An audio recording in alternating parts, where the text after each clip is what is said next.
Hi guys, Ross here and welcome back to another video. So in today's video I'm going to be talking you through how I texture abstract renders like the one you're seeing at the moment using Cinema 4D and Redshift. Although this is like an abstract render, I'm going to go over quite a few different techniques in terms of texturing that could be applied to more realistic renders. So hopefully this video is going to be super helpful for you guys. This is actually a follow-up to a video I made last week where I went through the process of how I actually create these renders. So if you haven't seen that video, maybe go and check it out. So I'm just going to jump in, and I've got this project open which you can actually go ahead and download for free on my Gumroad page. I'm going to drop a link in the description for that.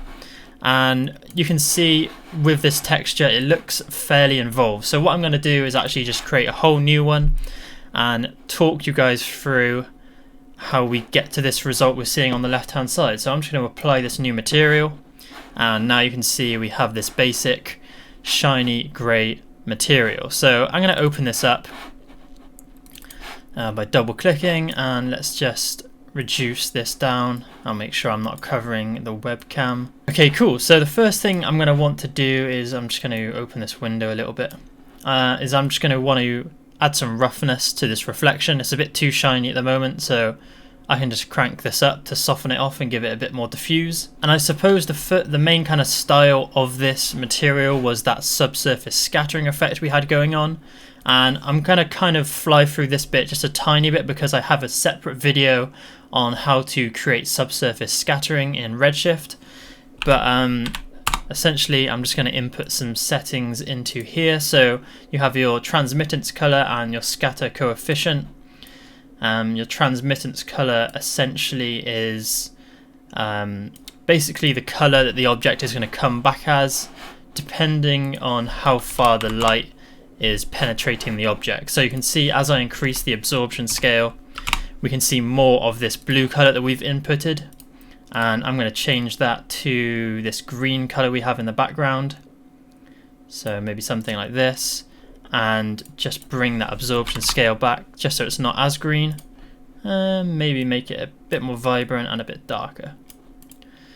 Something like this. Cool. And then the scatter coefficient it's a bit like how dense the object is, I suppose, and we can input color into this as well. So maybe I'll do like a bluish. It is a bit of a tricky one, subsurface, so play with those settings and kind of see where you get to.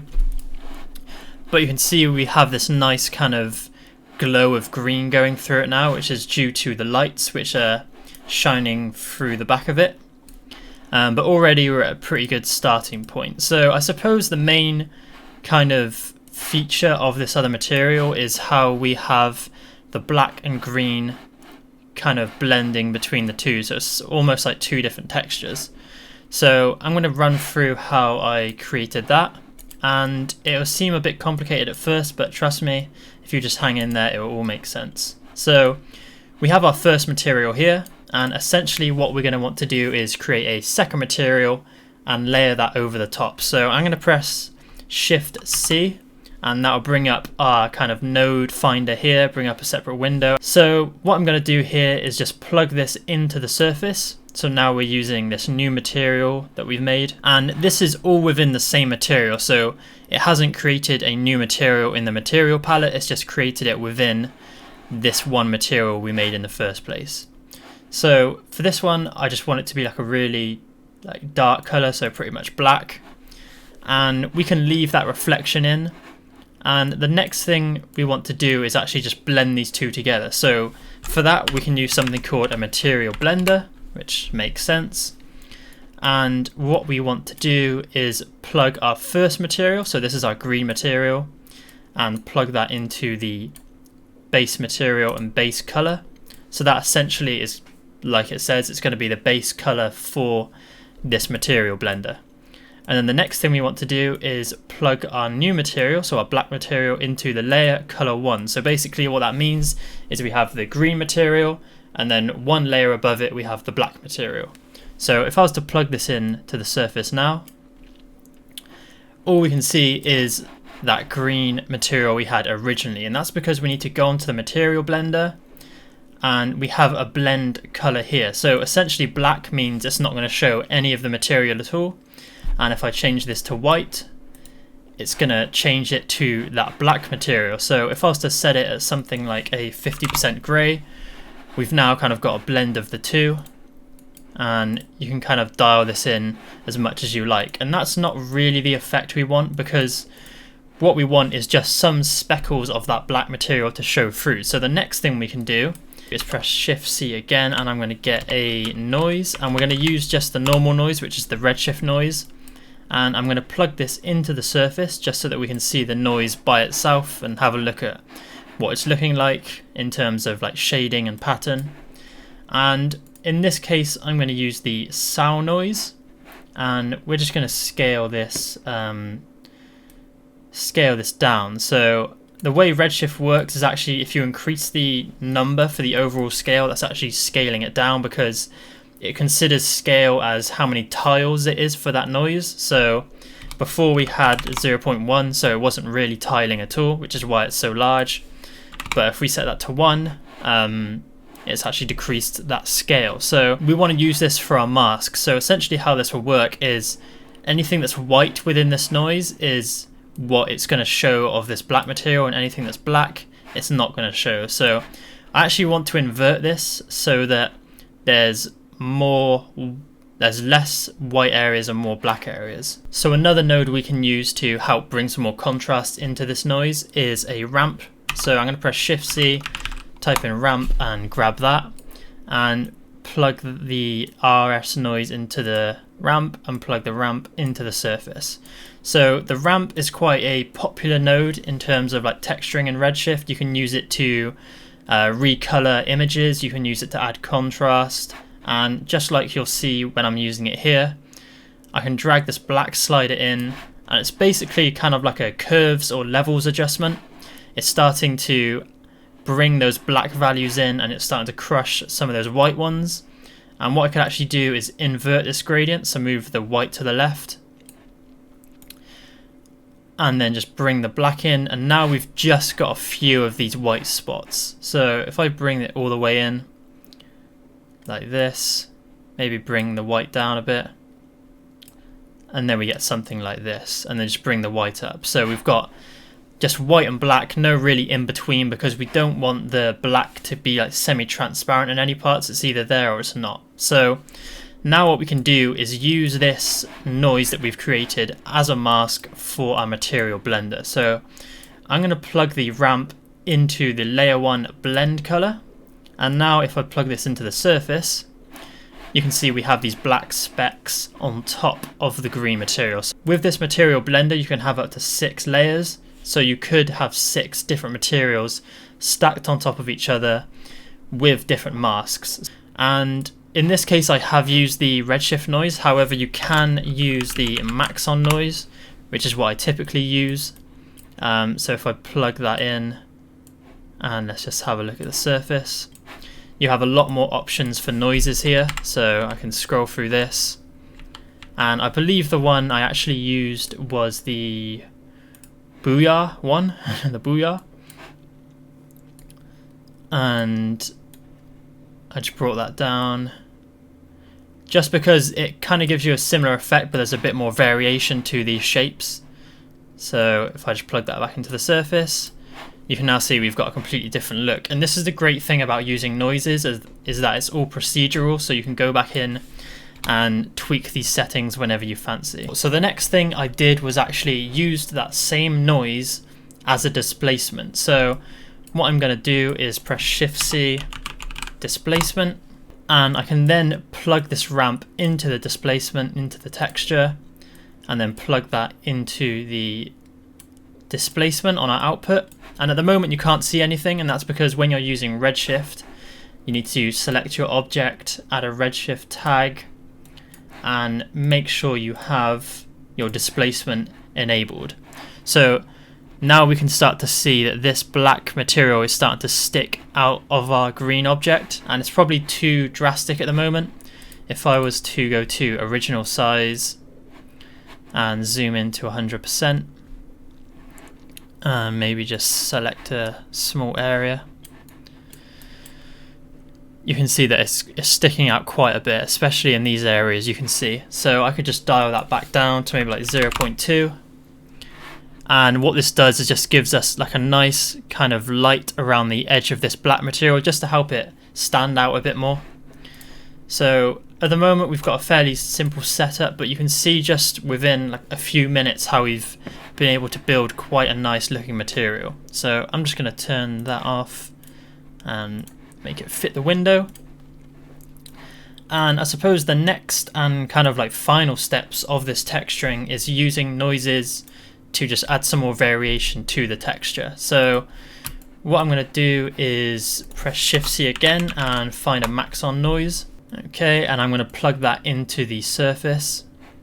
And I'm going to use this one to add some just variation to the color. So what I'll usually do is stack a few on top of each other. So I'll have one large scale noise, one a bit smaller, and one even smaller. So I'm just going to flick through these different noises and see which one looks interesting. So maybe something like this is quite cool. We got some nice details in there. And what I'll do is maybe just make that an overall scale of 2 just to scale it up a little bit. And if we were to plug this into the diffuse color of this material, you can see now we've got a lot of white areas in this green material, and that's not really what we want. So if I was to just plug that into the surface, and I'm just going to turn off the subsurface, you can see it's actually using the noise as the texture. So that's not what we want. What we actually want to do is just layer these noises up and kind of multiply it on top of the green material. So the way we can do that is using something called a color layer. So Shift C, color layer. And what we can do is grab this noise, and we're going to actually use the base color here instead of using it in here. So this will become our new diffuse base color. So we can leave that as like a warmish kind of orange, because at the moment the main color is not coming from the diffuse, but it's coming from the subsurface. However, on this side it's still more the diffuse, so I'm just going to put some warmth back into it. So if I plug this into the diffuse color and just untick layer 1, you can see how this base color we have here is now driving the diffuse color. So maybe we can just bring this back and maybe darken it a little bit. So maybe something like this, just to help bring some warmth into it. Maybe crank that back down. There we go, cool. So what we can now do, now we've got that base color, is actually use the noise to add some variation to that. So if I take this noise that we just made a minute ago, this one here, and put this into layer 1, what I'm going to do is actually just plug that into the surface. So at the moment we've still got just that orangey grey color we just made. But if I enable layer 1, which is where our noise is going into that material, I'm just going to zoom out.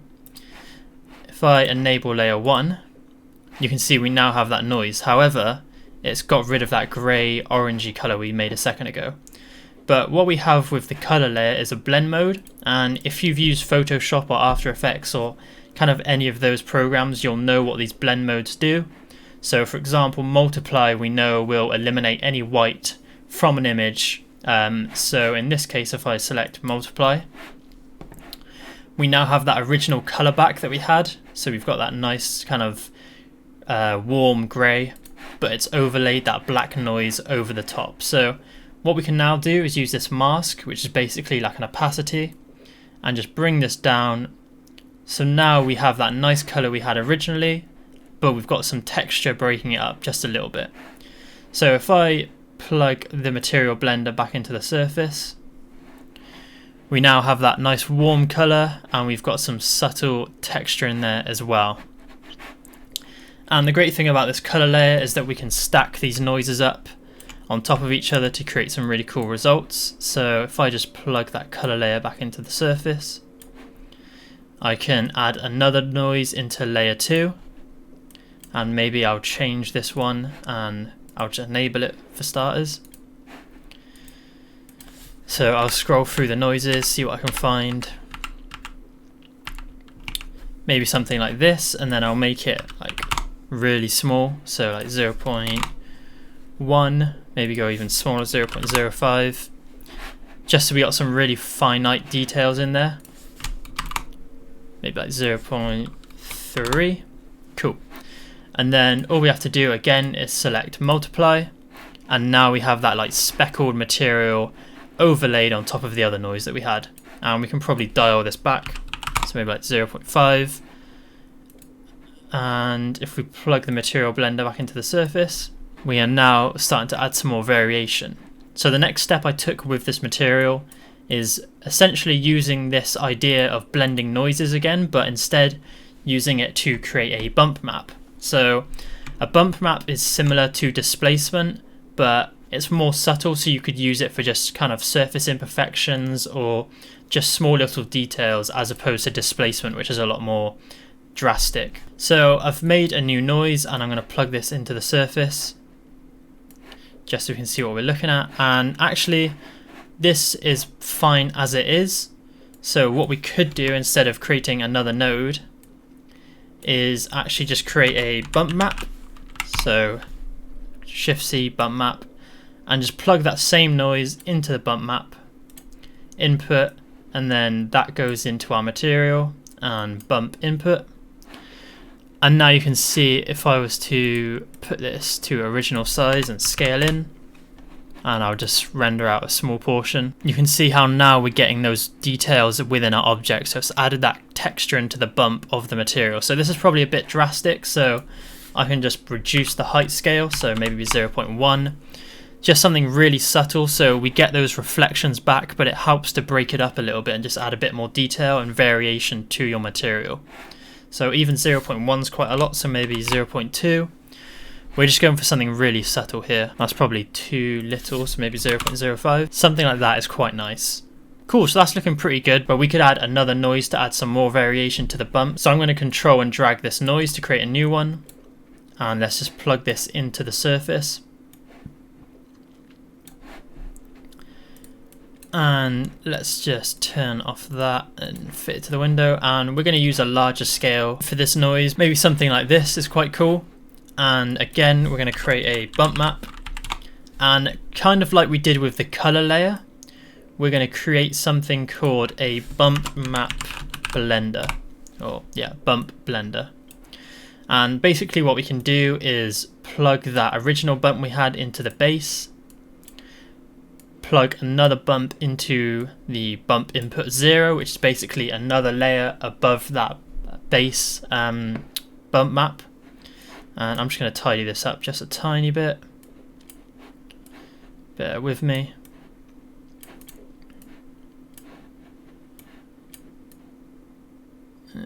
Cool.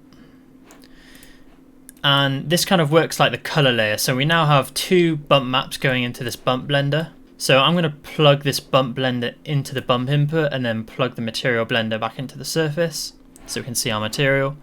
And I'm just going to zoom in again so we can hone in on a specific point. And at the moment we're not seeing any change. All we're seeing is that original bump map that we put in. So we actually need to go into our bump blender and just increase the weight of that layer 0, which is going to transition to that second noise we put in, which is this one here.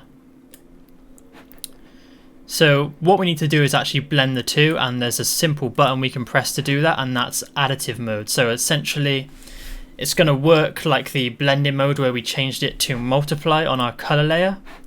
It's basically going to just add the two together. So if I press Additive Mode, we're not going to see too much of a difference because our second noise is so drastic. So if I just tone that down, maybe 0.1, and now we can see a blend between the two. Now it's just a case of kind of tweaking both of them to find like a good setting between the two.